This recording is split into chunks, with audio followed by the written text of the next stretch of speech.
Bonjour, bonjour. Mon nom est Céline Bouffard, je suis l'animatrice de la communauté de pratique Proche Aidance. C'est une communauté de pratique nationale qui a pour but de favoriser une offre de services qui permet de soutenir et de reconnaître les personnes proches aidantes dans le réseau de la santé et des services sociaux.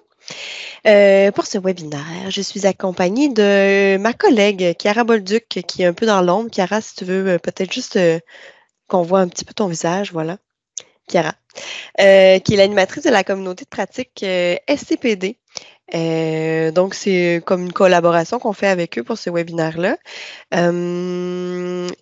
Chiara va être avec nous dans l'ombre un peu. Elle va pouvoir m'accompagner durant la période de questions, mais aussi si on a quelques pépins techniques. Je vous le dis parce qu'on est quand même beaucoup à s'être inscrits. Donc, si jamais il y a des enjeux, vous allez voir apparaître dans le clavardage un lien qui vous retransfère vers une autre rencontre. Si jamais il y a un pépin, là, que tout bug, qu'il y a quelque chose qui ne marche pas, puis qu'il y a un arrêt complet, on va prendre soin de vous, puis on va vous envoyer vers un autre lien. Donc, soyez attentifs si jamais il y a quelque chose. Mais ça devrait bien aller. Jusqu'à maintenant, tout va bien. Donc, rappel de notre webinaire de ce midi qui a pour titre Mieux soutenir les intervenants à travers la singularité de la proche aidance en contexte de troubles neurocognitifs. Comme présentatrice, on en a deux. On a Madame Lucille Agara. Est-ce que c'est comme ça qu'on le prononce? Oui, Agara, qui est psychologue spécialisée en gérontologie. Elle s'intéresse aux enjeux psychologiques liés au vieillissement et aux troubles neurocognitifs. Et elle a développé une expertise sur la proche aidance. Elle pratique actuellement à la clinique de cognition, à la clinique de cognition et à la clinique de douleurs chroniques de l'Institut universitaire de gériatrie de Montréal, au centre-sud de l'île de Montréal. Ça fait beaucoup de choses. On a aussi avec nous Laurence Villeneuve, qui est aussi psychologue spécialisée en gérontologie au sein de l'équipe ambulatoire des symptômes comportementaux et psychologiques de la démence, le fameux acronyme SCPD. Au cours des dernières années, elle a contribué à la mise de services dédiés aux personnes proches aidantes, soutenant un aîné ayant des troubles neurocognitifs et des SCPD. Donc, c'est nos deux conférencières invitées expertes pour la journée, pour le midi. Donc, Laurent, je t'invite à partager ton écran. Oui, tout à fait. Merci, Céline. Merci. Puis, petit rappel, pendant que tu partages ton écran à nos invités, la formule est simple. On a un 40-45 minutes environ de présentation. Puis ensuite de ça, je vais ouvrir vos micros, vous démuseler. Et on va pouvoir comme ça discuter. Pour ceux qui ne veulent pas le faire de vive voix, vous allez pouvoir le faire dans le clavardage. Puis ceux qui veulent, c'est ça, lever la main, on pourra avoir une discussion tout le monde ensemble. Donc, on aura un petit 15 minutes là, environ pour discuter. Puis, une question que je vais voir aussi beaucoup dans le clavardage, c'est enregistré. Donc, vous allez pouvoir le revisionner si au besoin. Un lien vous sera envoyé. Il y a la période de questions, par contre, qu'on ne va pas enregistrer. Donc, voilà, je vous souhaite à tous un bon webinaire et mesdames, je vous laisse la parole. Merci Céline. Donc, bienvenue à ce webinaire pour mieux soutenir les intervenants à travers la singularité de la proche aidance en contexte de troubles neurocognitifs. Donc, on va voir si mon ordi répond toujours aussi bien. Parfait. Donc, aujourd'hui, le plan de notre rencontre, c'est de vous mettre un peu la puce à l'oreille sur les spécificités liées à la proche aidance en contexte de troubles neurocognitifs majeurs. On va vous faire part de certains défis des intervenants psychosociaux, mais des intervenants aussi de la santé, que ce soit infirmières ou professionnels, ergo, physio, thérapeutes, qu'on peut rencontrer quand on est en contact, en fait, c'est les intervenants qui nous ont fait part de ces défis-là au cours des dernières années, puis plus spécifiquement dans le cadre de sondage qu'on a réalisé dernièrement dans le CIUS Centre-Sud par rapport à les interventions ou leur approche en lien avec les proches aidants qui accompagnent un aîné qui a des troubles neurocognitifs. On vise aussi à offrir certaines pistes de solutions pour mieux outiller les intervenants. Donc, on va vous offrir certaines solutions possibles là, dans le but de mieux vous outiller également. Donc, être proche aidant d'une personne atteinte d'un trouble neurocognitif, c'est d'abord prendre conscience que ces proches aidants-là ont un parcours et des enjeux singuliers par rapport à d'autres types de proches aidants.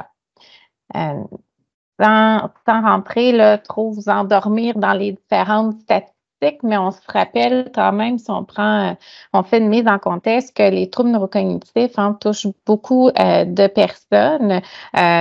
On pense juste à partir de 85 ans et plus, ça touche jusqu'à 30 de la population, puis on voit que ça peut doubler d'ici 2040-2050. Ça touche principalement les femmes que les hommes. Et parmi les différents types de troubles neurocognitifs, c'est davantage le type d'Alzheimer qu'on va retrouver auprès de la clientèle.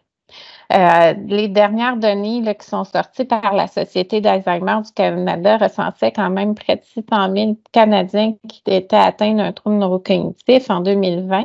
Et ce chiffre-là est appelé à pratiquement doubler d'ici 2030 et atteindre 1,7 million de Canadiens en 2050.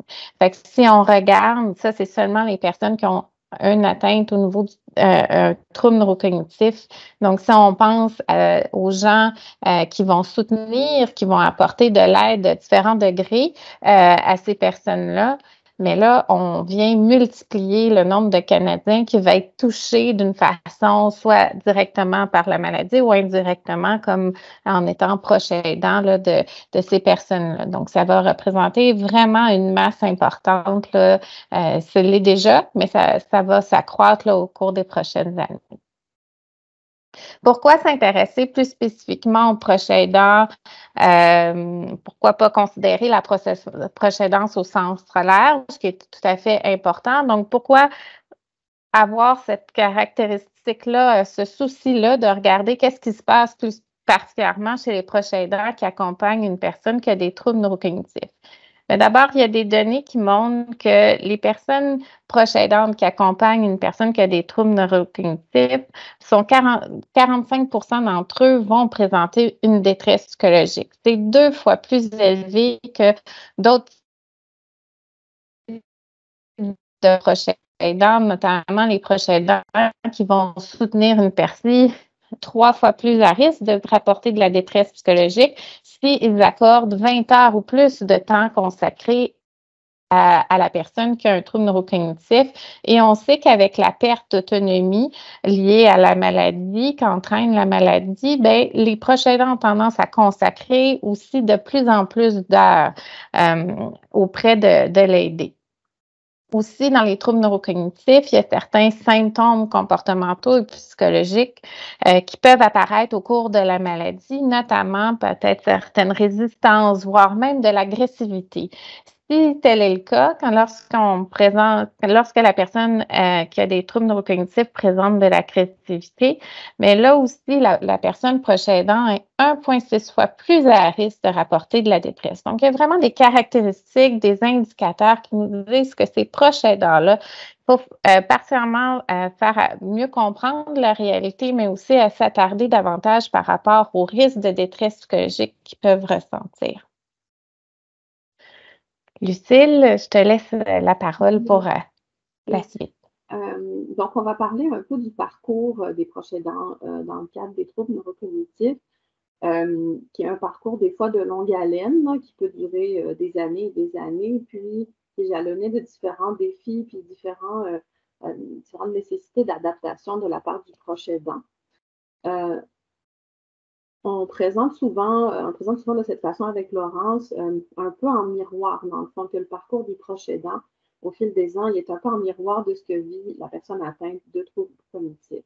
Donc, si on regarde du côté justement de l'aider, la personne qui a des troubles cognitifs, au niveau de son parcours, au niveau des challenges, là, des défis qu'ils peuvent rencontrer, mais c'est sûr qu'au début, souvent, la personne va observer les premiers signes de difficulté, va peut-être voir que quelque chose ne fonctionne pas comme d'habitude, va peut-être s'inquiéter de certaines difficultés, va peut-être en parler autour d'elle ou à son médecin. Certaines personnes sont plus en déni ou vont minimiser leurs difficultés, attribuer ça à l'âge ou autre, mais peuvent quand même ressentir certains changements. Puis peuvent quand même faire la démarche de se faire évaluer. La démarche d'évaluation va souvent, si le diagnostic est confirmé, peut donc aboutir à un diagnostic plus formel, plus officiel de troubles neurocognitifs comme l'Alzheimer ou autre, qui est souvent vécu de façon très difficile pour la personne atteinte, donc qui peut être un choc, qui peut être très, très difficile à accepter, créer beaucoup d'anxiété ou des symptômes dépressifs, puis des difficultés d'acceptation du diagnostic. Plus le temps passe, plus les troubles cognitifs vont prendre de l'ampleur, comme on le sait. Donc là aussi, ça peut être de plus en plus confrontant ou il peut au contraire développer une espèce d'anosognosie, de perdre la conscience de la maladie puis de leurs difficultés. Et puis, les troubles cognitifs vont entraîner, comme on le sait aussi, une perte d'autonomie. Donc, la personne va de moins en moins être capable de subvenir à ses propres besoins pour les différentes sphères de sa vie. Ça se peut qu'à un moment donné, on se pose une question d'une relocalisation, que ça soit simplement changer de milieu de vie, par exemple, quelqu'un qui vit seul ou avec son conjoint dans leur maison familiale depuis des années, puis qui doit déménager, par exemple, dans une résidence privée pour personnes âgées, pour avoir quand même un petit peu plus de services, ou quand ça va jusqu'à une perte d'autonomie plus importante, de faire le passage là, vers les centres d'hébergement de longue durée. Donc, ça peut être un enjeu pour la personne atteinte, évidemment. Puis, tranquillement, plus la maladie progresse, plus les capacités déclinent et plus on s'en va vers la fin de vie. Donc, ça, c'est des enjeux du côté du patient ou de l'aider. Mais le proche aidant va vivre le même parcours, mais donc en miroir. Donc, il va être mis face aux mêmes situations, mais les réactions peuvent être différentes. Et puis, il peut y avoir des enjeux psychologiques pour eux. Puis, ils sont aussi sensibles à ce que vit leur proche, à ce que vit l'aidé. Donc, encore une fois, en début de parcours, c'est parfois des doutes, parfois c'est le proche aidant qui va un peu encourager la personne à aller se faire évaluer, à aller chercher de l'aide pour clarifier un peu qu'est-ce qui se passe. Quand le diagnostic est plus formalisé, c'est quand même majoritairement difficile à accepter pour les proches aidants parce que c'est pas une bonne nouvelle, même s'ils s'en doutaient un petit peu. Puis, il faut accepter ce diagnostic et il faut s'ajuster. On va en parler un petit peu plus tantôt, mais là commence le processus de deuil blanc. Donc, plus les troubles cognitifs vont prendre de l'ampleur, plus le proche aidant va être amené à poursuivre ce processus-là de deuil blanc, c'est-à-dire de voir l'évolution de la maladie finalement, puis de voir leurs proches comme ils l'ont connu disparaître un peu à petit feu, si on peut dire. Le fait de devoir davantage compenser la perte d'autonomie de la personne, de devoir assumer davantage de tâches, ça peut mener à un sentiment de fardeau, voire à de l'épuisement. On va en parler aussi tantôt. Et puis, tout au long du parcours, mais on en parle souvent plus au moment de la décision pour l'hébergement, puis aussi au niveau de la fin de vie, c'est que le proche aidant doit souvent assumer le rôle de prise de décision, prendre des décisions qui sont difficiles pour le bien de leurs proches, mais qui vient susciter beaucoup d'émotions, puis souvent beaucoup de culpabilité. Donc, de se demander est-ce que c'est la bonne décision, puis d'être un peu déchiré entre les différents choix qui se proposent, qui se présentent à eux. Puis, après le processus de deuil blanc, après, quand la personne décède, le proche aidant rentre dans un processus de deuil comme on l'entend aussi. Donc, les réajustements, l'adaptation n'est pas terminée une fois que la personne décède, ça se poursuit. Donc, il y a un après-proche aidance aussi qui entraîne son lot d'adaptation également. Donc, on voit que c'est un parcours quand même, encore une fois, de longue haleine. La spécificité aussi des proches aidants dans le contexte de troubles neurocognitifs, c'est que le proche aidant doit s'adapter à de nombreux niveaux. Donc, quand on regarde d'autres types de proches aidants, comme quelqu'un qui s'occupe d'une personne qui a des problèmes de santé ou quelqu'un qui s'occupe d'une personne qui a des problèmes de santé mentale seulement, on peut se sentir, ça peut être tout à fait difficile également, mais on se sent sur un enjeu, mettons. Dans le cadre d'aînés qui ont des troubles cognitifs et des SCPD, dans les symptômes psychologiques et comportementaux, le défi d'adaptation, il est très, très large. Donc, en premier lieu, par exemple, dans le cadre d'un aîné qui est en perte d'autonomie et qui peut avoir des problèmes de santé parce que parfois la personne est âgée, a des problèmes de santé chroniques reliés à l'âge, peut présenter du diabète ou peut présenter différents problèmes médicaux qui peuvent être très compliqués à gérer pour le proche aidant.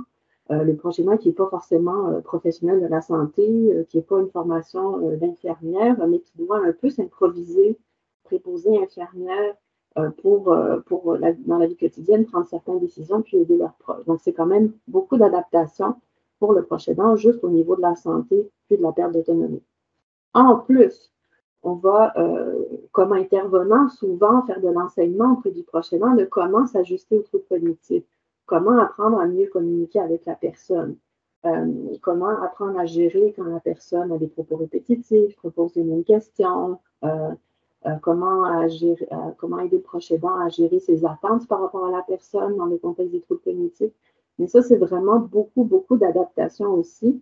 Puis on le voit tous les gens qui travaillent avec des proches aidants, que même les proches aidants qui ont bien compris le diagnostic, se sont informés, ont fait des lectures sur la maladie, sont allés à des ateliers d'information sur la maladie, mais ont quand même certains réflexes de continuer à poser des questions à leurs proches qui sollicitent la mémoire, par exemple, s'attendre à ce que leurs proches aient certaines réactions comme s'il n'avait pas de trouble cognitif. Donc, ces informations-là qu'on leur transmet sont parfois difficiles à intégrer, ça prend du temps pour s'ajuster. Donc, c'est un gros défi aussi de s'adapter aux troubles cognitifs, sachant encore une fois que ça évolue dans le temps. Donc, une fois qu'on s'est ajusté à une étape de la maladie, mais la maladie progresse. Donc, il faut se réapprendre à refaire les choses d'une autre façon encore.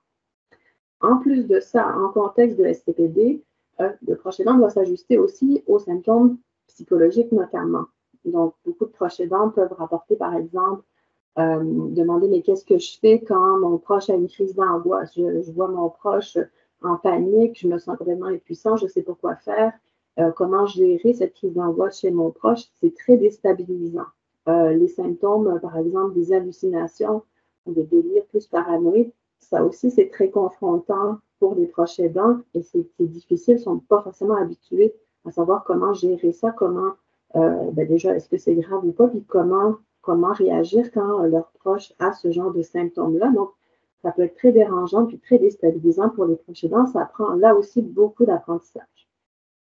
Il y a aussi l'aspect donc plus comportemental. Donc, encore une fois, si l'aider a, par exemple, de l'agitation, de l'agressivité ou tout autre comportement qui est un petit peu donc, la résistance aux soins, qui est difficile à gérer, là aussi, ça peut être très, très confrontant pour le proche aidant de ne pas reconnaître leurs proches, par exemple, quelqu'un qui fait preuve d'agressivité alors que ça ne faisait pas du tout partie de sa personnalité avant. Donc, ils peuvent ne pas savoir du tout comment réagir.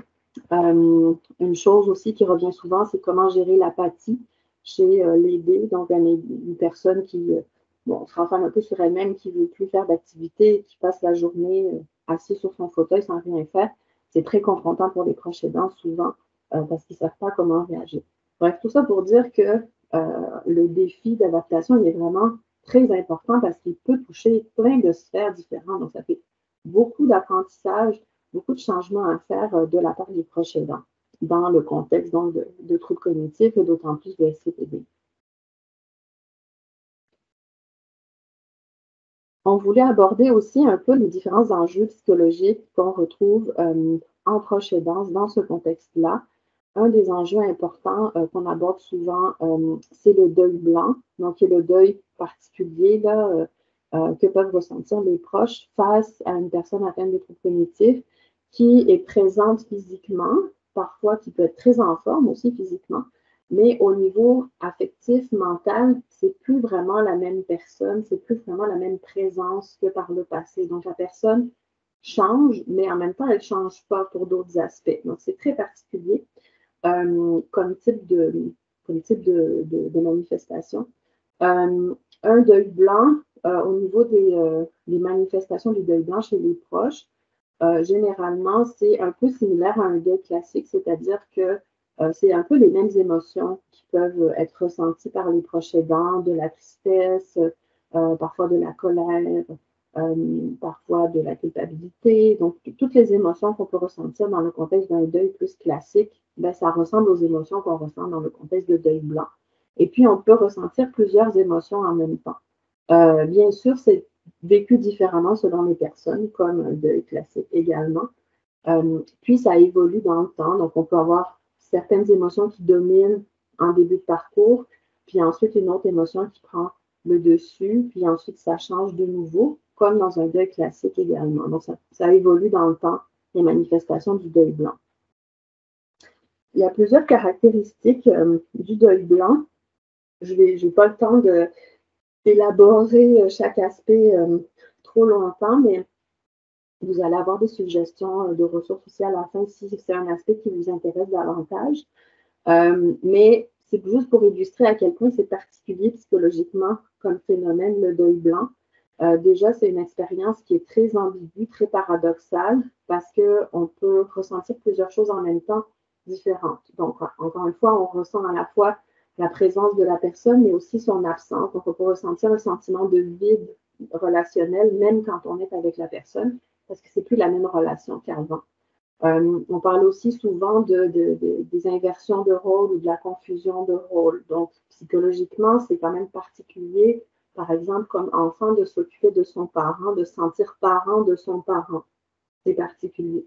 Dans les couples, c'est particulier également de donner des soins d'hygiène en cas d'incontinence, de s'occuper de son conjointe, comme si c'était un enfant, entre guillemets, faire des soins qui sont habituellement associés plus à un rôle parental, mais le faire pour son conjoint, c'est particulier également. Puis ça peut être confrontant tout au long du parcours quand on est amené à faire ce genre de choses-là.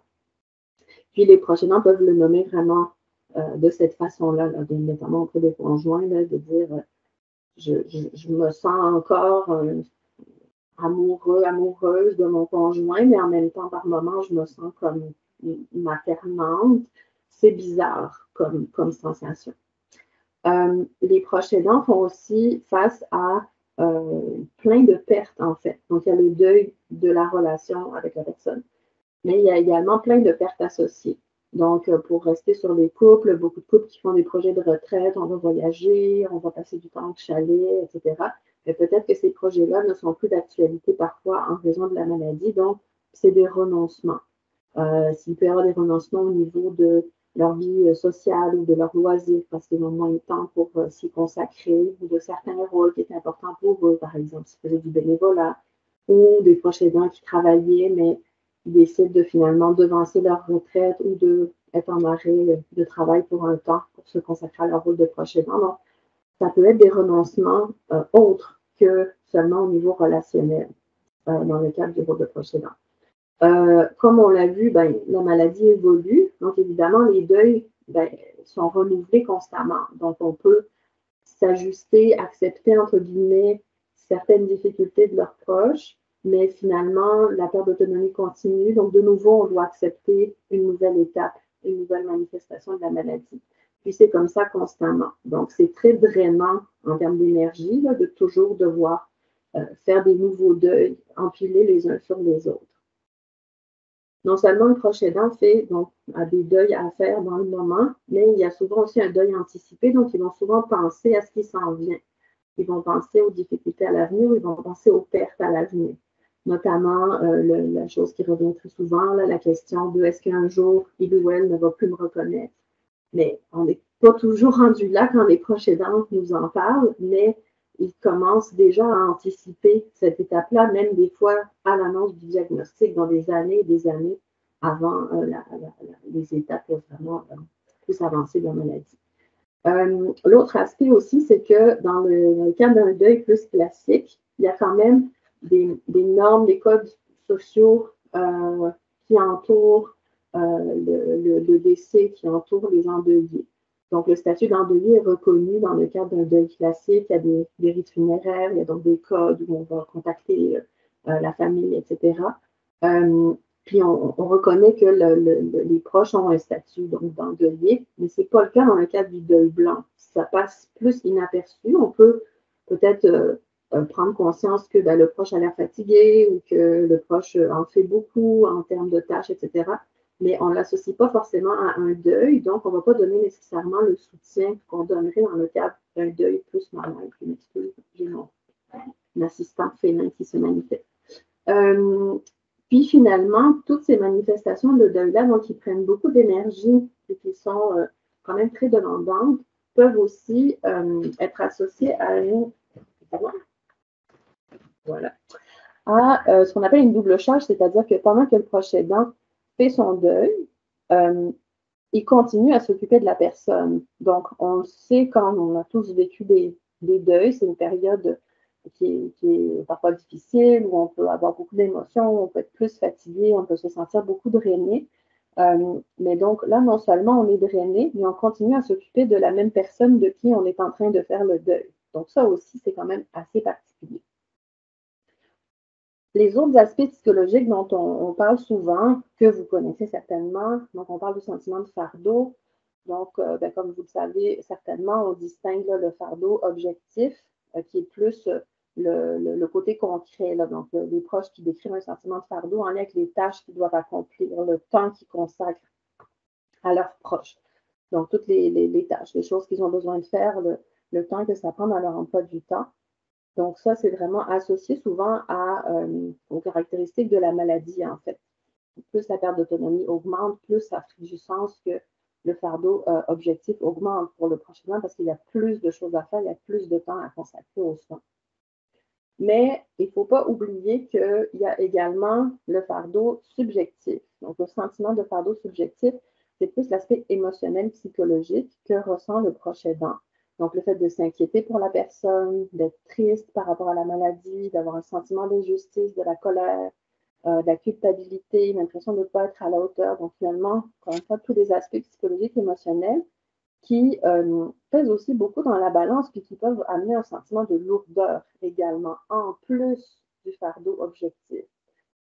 Mais des fois, on a tendance à oublier un peu peut-être le fardeau subjectif, même le proche aidant lui-même, quand on demande au proche aidant le genre de service qu'il aimerait avoir ou les besoins qu'ils ont, mais souvent en premier lieu, leur réflexe, ça va être de nommer j'ai besoin de l'aide dans la vie quotidienne, j'aimerais ça avoir ça qui serait fait, ça pourrait m'aider. Mais finalement, le soutien plus psychologique, psychosocial est aussi très important parce que c'est ça qui va beaucoup aider également à diminuer le fardeau subjectif. Puis finalement, il y a le concept d'épuisement chez le proche aidant. Comme on peut avoir un épuisement professionnel, le proche aidant peut avoir un phénomène d'épuisement également. Où il y a souvent ces trois aspects qui distinguent l'épuisement. Il y a l'épuisement émotionnel, donc le fait que le proche aidant peut se sentir complètement vidé, l'impression de ne plus être capable de continuer, d'être vraiment émotionnellement vidé quand il aborde son rôle, puis la situation de soins. Des fois, ça se manifeste par un affect très plat, vraiment parce qu'ils sont vidés, très fatigués. Des fois, ça se manifeste par une émotivité plus grande. Donc, les proches aidants qui vont dire qu'ils se mettent à pleurer pour un rien, qu'ils n'en peuvent plus, là, ça déborde au niveau émotionnel. Quelque chose qui est très caractéristique d'un épuisement quand même assez avancé, c'est une espèce de dépersonnalisation, là, pas au sens psychiatrique du terme, mais plus en termes de détachement, en fait. Quand on a un proche aidant qui était très investi, qui avait un très bon lien avec l'aidé, qui était très attentionné, puis finalement qu'on voit quelques temps après, cynique, détaché, vraiment on sent plus l'affection par rapport à leurs proches. Ça, c'est vraiment un signe marquant que la personne est vraiment plus avancée dans un processus d'épuisement, de voir à quel point ça a changé leur attitude dans leur rôle et dans la relation avec la personne. Puis souvent, les proches aidants qui sont épuisés ont vraiment un sentiment, plus de sentiment d'accomplissement par rapport à leur rôle. Ils ont l'impression qu'ils n'y arrivent plus, ils sont découragés. On a l'impression que ça ne leur convient pas comme rôle, que ça ne correspond pas à leur personnalité, etc. Donc souvent, ces trois aspects-là sont vraiment Puis, permet de distinguer vraiment là, quand on est dans un processus d'épuisement plus important. Donc maintenant, quels sont les défis cliniques fréquents et les besoins observés, notamment quand on vient pour intervenir auprès des personnes proches aidantes qui accompagnent un aîné qui ont des troubles neurocognitifs? Donc, on a réalisé dernièrement, là, en mars et en avril, un sondage auprès des intervenants provenant de différentes direction, le service, en fait, de notre CIE, soit autant des intervenants qui proviennent des services sociaux généraux, soutien à domicile, équipes spécialisées, centres d'hébergement de soins longue durée, ressources intermédiaires. Bon, ça a été envoyé massivement là, par courriel et encouragé par les différentes directions. Par contre, on se rend compte, là, vous voyez le nombre de répondants. On a 53 répondants actuellement qui ont pris un moment de répondre à ce sondage-là. Donc, ça reste quand même un défi d'aller chercher les avis, les perceptions de nos intervenants là, qui prennent un moment dans toute leur tâche pour répondre à un sondage. La plupart des répondants sont soit infirmières ou travailleurs sociaux, mais il y avait aussi d'autres professionnels là, qui avaient répondu au sondage. Le tiers, un peu moins du tiers, là, provenait du milieu d'hébergement et les autres là, de différents secteurs, là, comme j'ai nommé. Puis au niveau des années de pratique, c'était relativement bien réparti là, en termes des différentes possibilités d'années de pratique, soit entre 1 an et 5 ans, ou voire 11 ans et plus. Donc, dans ce sondage, on essayait de voir est-ce qu'ils savent où référer les personnes proches aidantes qui soutiennent un trouble neurocognitif pour qu'ils obtiennent du soutien psychosocial au sein même du CIUS ou encore auprès de quel organisme communautaire. Est-ce qu'ils ont considéré que la trajectoire de service psychosocial est claire au sein de notre organisation? Est-ce que face à une détresse psychologique, est-ce qu'ils savent où référer? Donc, dans les résultats là, que nous avons jusqu'à maintenant, quand même, la majorité va se dire, 62% se rapportent qu'ils savent à quel professionnel référer pour du soutien psychosocial pour les personnes proches aidantes qui accompagnent un aîné qui a un trouble neurocognitif. Je mettrai ici une petite nuance par rapport peut-être à d'autres organisations, parce qu'au sein de notre CIUS, bien, il y a la clinique de cognition où on compte 2 psychologues, où Lucille travaille, et à l'équipe SCPD, on est aussi 2 psychologues où on offre du soutien spécifiquement pour les personnes proches aidantes quand la détresse devient trop importante. C'est pas une structure qui est nécessairement appliquée dans chaque CCCIUS, donc peut-être que d'autres résultats seraient aussi différents là, dans d'autres organisations. Par rapport aux organismes communautaires, ça, c'est peut-être l'élément de surprise, puisque on sait qu'il y a beaucoup de campagnes de différents organismes pour offrir du soutien psychosocial aux personnes proches aidantes, notamment dans le contexte des troubles neurocognitifs, mais quand même, 62% de nos répondants disaient qu'ils étaient plutôt en désaccord ou tout à fait en désaccord, à savoir où je peux référer ces personnes proches aidantes-là. Donc, il y a vraiment quelque chose à explorer. Puis lorsqu'on est face à la détresse psychologique d'une personne proche aidante, là aussi, là, la confusion est tout aussi importante, à savoir où est-ce que je réfère cette personne. On s'intéresse aussi dans le cadre d'un projet là, au sein de notre CIE sur la trajectoire de service psychosocial. Je vais vous parler d'une journée d'échange qu'on a organisée le 16 mai dernier en lien avec ce questionnement-là. Mais dans un idéal, on aimerait soutenir, réfléchir à une trajectoire de service psychosocial qui est plus claire au sein de notre CIUS en partenariat avec les organismes communautaires pour savoir où référer les personnes proches aidantes qui présentent une détresse psychologique là, dans le cadre toujours dans le contexte des troubles neurocognitifs. Parce que comme vous le voyez, là, la grande majorité rapporte, là, des répondants rapportent que cette trajectoire-là de service est peu claire. Actuellement, il n'y en a pas. Donc, c'est un peu normal comme résultat.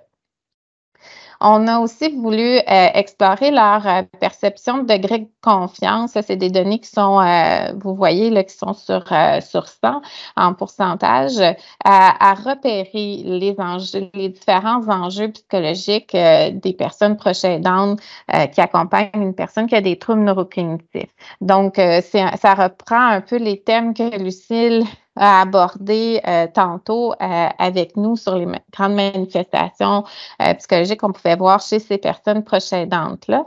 Donc, si vous vous intéressez, au niveau, le bleu, c'est le répondant se rapporte très confiant et orange se dit confiant. Donc, là, vraiment, là, si on cumule le bleu et l'orange, on se rend compte que la majorité des répondants, dans la plupart des différentes situations de manifestations psychologiques, se sentent suffisamment outillés ou en tout cas en confiance, c'est plus le mot qui devrait être plus juste, par rapport au repérage de ces manifestations-là. Mais la question où on les a amenés par la suite à réfléchir, c'est leur perception de confiance à intervenir par rapport à ces enjeux psychologiques-là. Et là, vous voyez que là, on retrouve davantage de personnes qui se rapportent soit neutres ou voire peu confiants.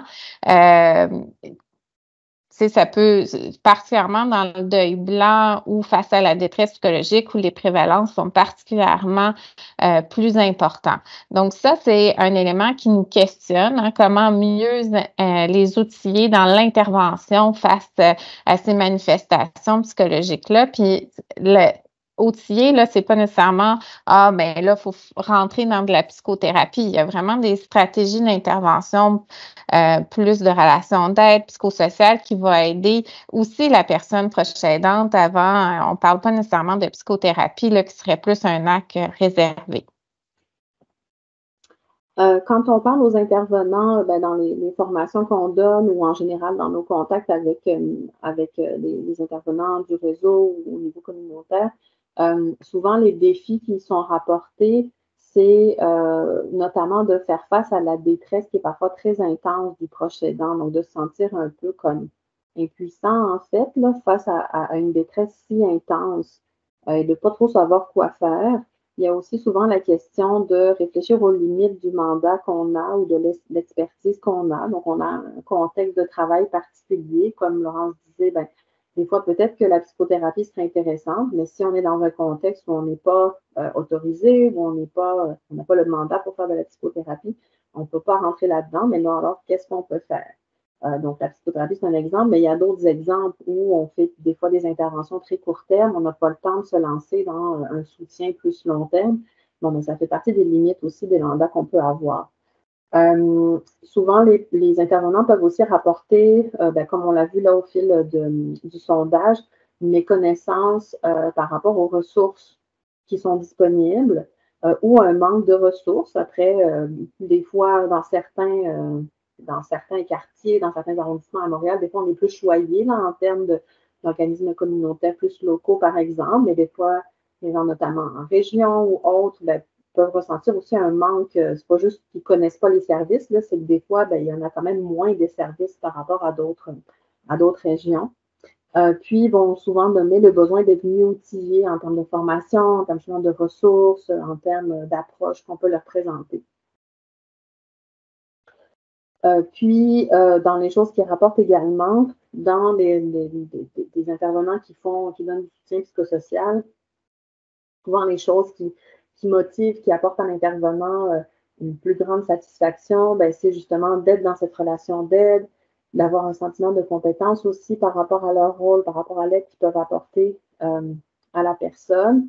Par contre, parfois, ils sont face à des situations où ils ressentent beaucoup de fatigue par rapport à leur charge de travail ou par rapport, encore une fois, au niveau de détresse des proches aidants. Ils peuvent se sentir impuissants, ils peuvent douter, se remettre en question leurs compétences ou leur expertise. Ils peuvent avoir de la frustration envers parfois les proches aidants eux-mêmes quand ça ne fonctionne pas comme ils voudraient, ou par rapport au système ou par rapport aux ressources disponibles, etc. Donc, idéalement, quand ça s'équilibre, que dans notre travail, on a certaines satisfactions, mais on a aussi bon, certaines petites frustrations, mais que ça s'équilibre, c'est pas trop pire. Mais parfois, on en arrive à croiser des intervenants qui se sentent vraiment eux-mêmes un peu épuisés dans leur rôle des proches aidants, finalement. Donc, quelles seraient nos pistes de solutions là, pour mieux outiller les intervenants? On vous laisse, évidemment, on ne pourra pas les explorer tous en détail, chacune de ces solutions-là, mais on vous laisse quand même certaines informations à ce sujet-là. Donc, déjà, actuellement, on a un projet à l'équipe SCPD là, qui est issu de la mesure 48 sur la politique en proche aidance, où je vous qu'on réfléchit actuellement à une meilleure trajectoire de services pour le soutien psychosocial des personnes proches aidantes.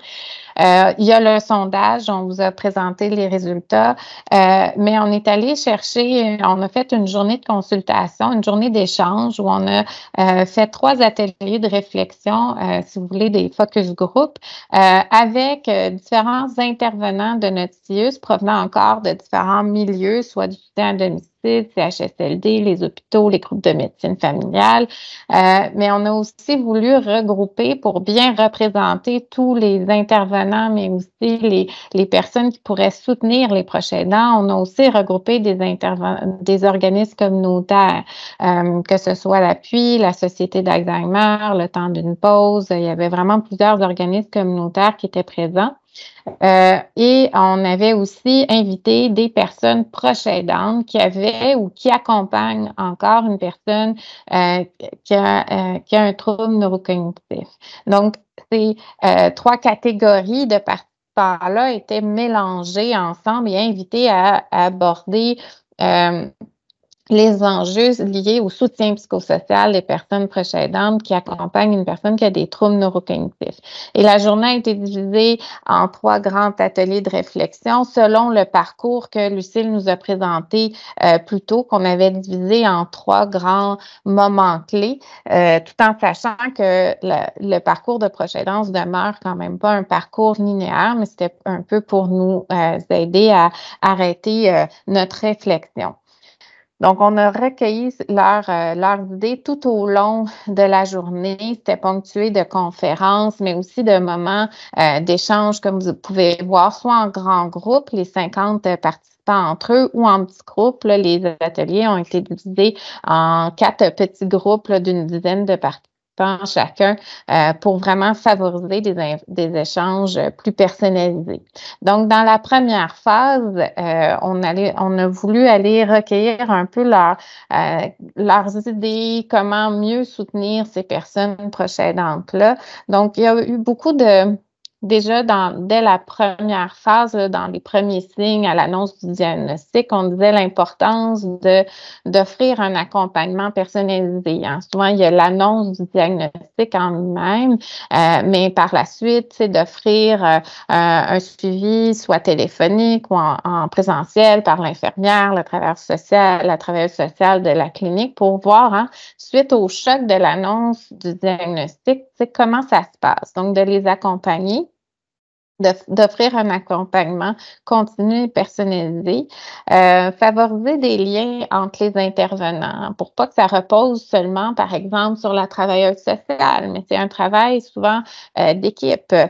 Reconnaître aussi puis aider la personne proche aidante à reconnaître son rôle de proche aidante. Donc, dans un sens plus large, on n'est pas nécessairement seulement dans la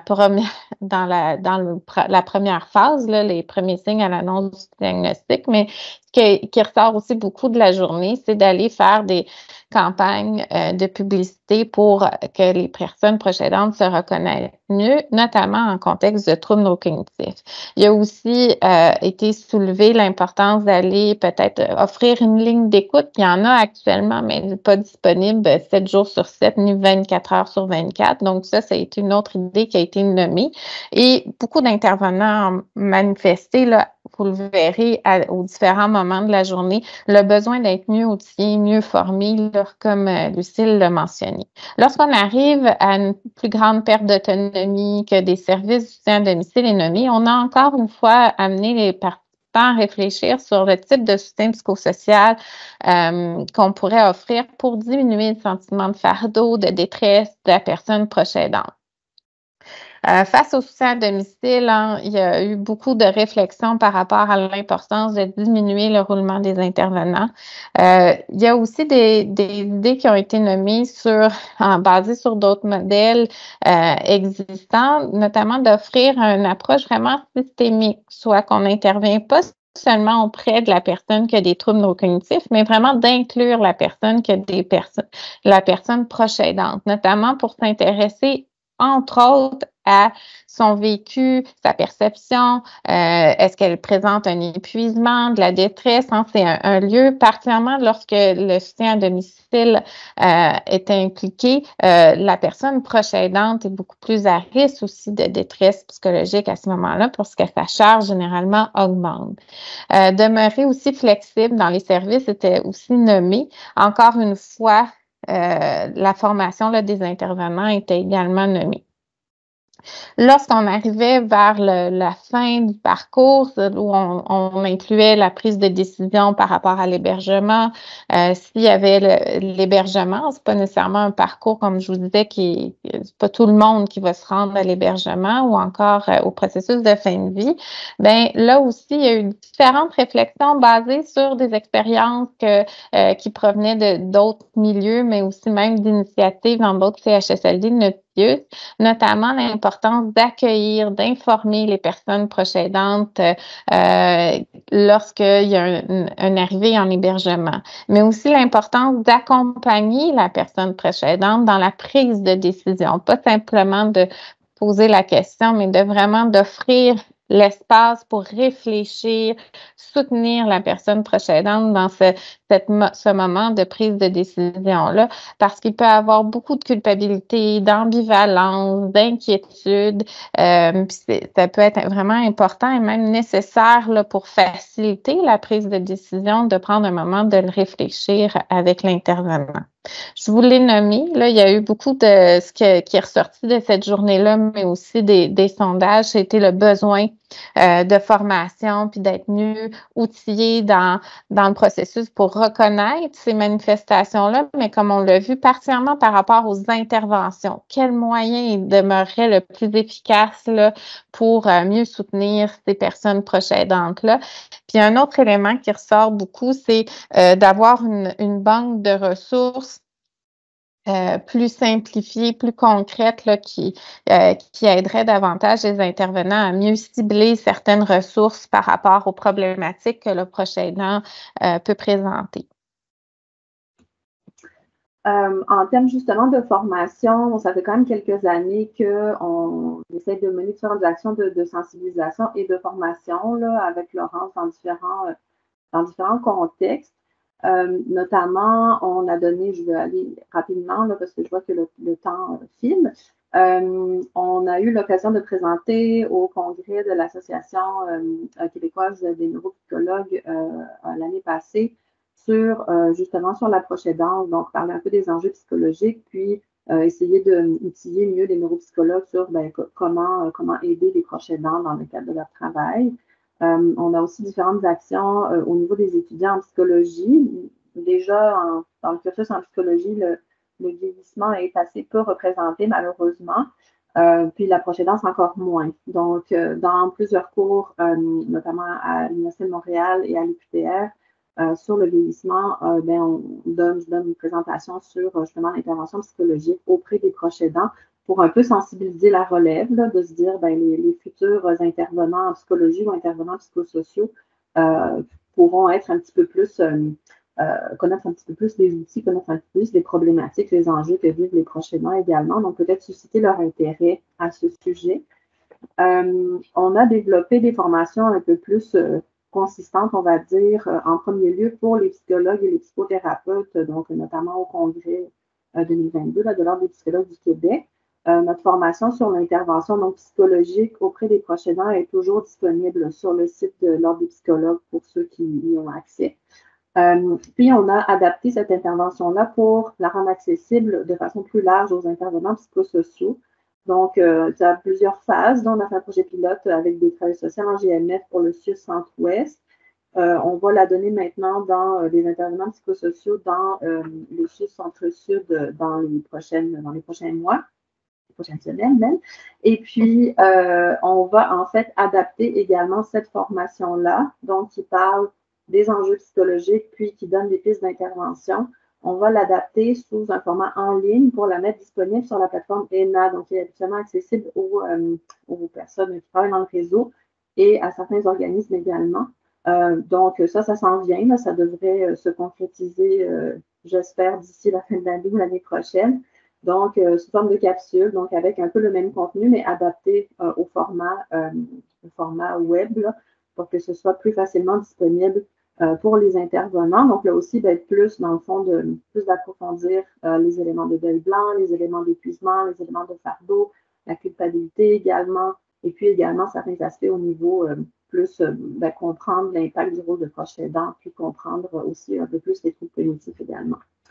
Il y a d'autres formations qui sont développées, notamment la formation de Karine Lebesque, qui est neuropsychologue, donc qui est disponible sur son site Internet, qui est destinée aux intervenants, là aussi pour soutenir des familles, avec un volet un peu plus approfondi sur vraiment expliciter les troubles neurocognitifs, les aspects, donc les challenges au niveau de l'adaptation du proche aidant au niveau cognitif, et puis également des exercices de mise en situation pour vraiment outiller concrètement l'intervenant pour savoir comment guider le proche aidant dans l'enseignement de certaines stratégies, notamment, que ce soit au niveau cognitif, mais aussi au niveau comportemental. Donc, c'est très intéressant comme formation. Il y a plein d'autres initiatives également, notamment l'Ordre des psychologues du Québec a été mandaté par le ministère dans le cadre du plan d'action proche aidance pour des actions de formation également dans l'enseignement sur les troubles cognitifs. Donc, c'est sur la plateforme Au fil du temps où il y a de l'information, des balados, des vidéos, il y a beaucoup de choses, donc je vous le recommande. On avait mis aussi la référence sur le deuil blanc. Je sais que dans le chat, il y a eu d'autres références qui ont été apportées aussi. Donc, c'est une lecture éventuelle, là, si vous voulez apprendre un peu plus, approfondir un peu plus les aspects du deuil blanc pour les proches aidants. C'est un article que j'avais écrit pour la Revue de Psychologie Québec il n'y a pas si longtemps.